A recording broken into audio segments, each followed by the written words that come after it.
it's time once again for a ridiculous Sarah anecdote. Yesterday I went to the library. I first went there when I was 10, and I got a library card. And I used to go there very often after school to check out books or just read. I haven't actually checked out a book from the library since before college.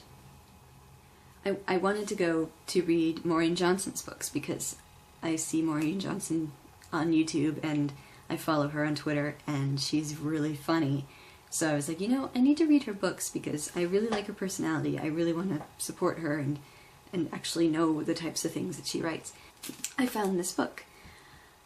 And this was the one that my friend Tara recommended that I read first. So, Sweet Scarlet. And I'm excited and I'm already reading it. As you can see the bookmark. So, and I hadn't been there since before college, and I've had the card since I was 10, and it had my stupid 10-year-old signature on the back. So I took it to the counter.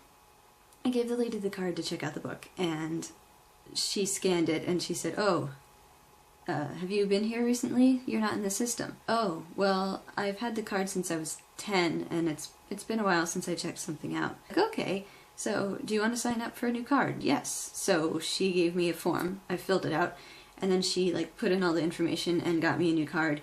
But then she was she gave me pamphlets.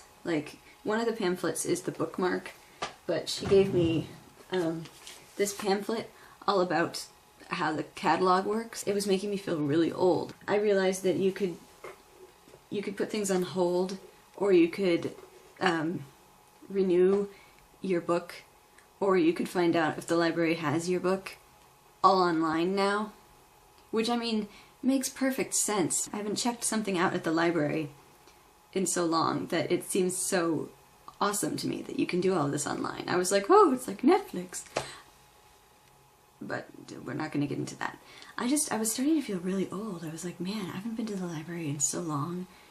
And, my knowledge of the library and the way that I view the library is probably so different from the way that kids view it now. When I went to the library, you would open up the book and there would be a card that had the date that it was due on it, stamped, so it would let you remember, and they would, just like a card system.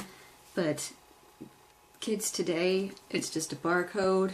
It's all and there's no, I was like, I mean, I was good. I was like, oh, that's awesome. It's way more convenient. And I was like, oh, it's like Netflix. Oh, it's so easy. And the lady was kind of laughing at me. Oh, wow, this girl really hasn't been to the library in a long time. It's like I needed to watch the introductory video to the library or something. I am glad that books still have things like that, though. We got rid of the Dewey Decimal System, or the whatever that system is called. That would be really sad. If it was just a barcode for that. But I don't know how you'd organize it with just a barcode. But it was interesting. I feel old now. When I was a kid, we didn't even have this book. John Green didn't have books.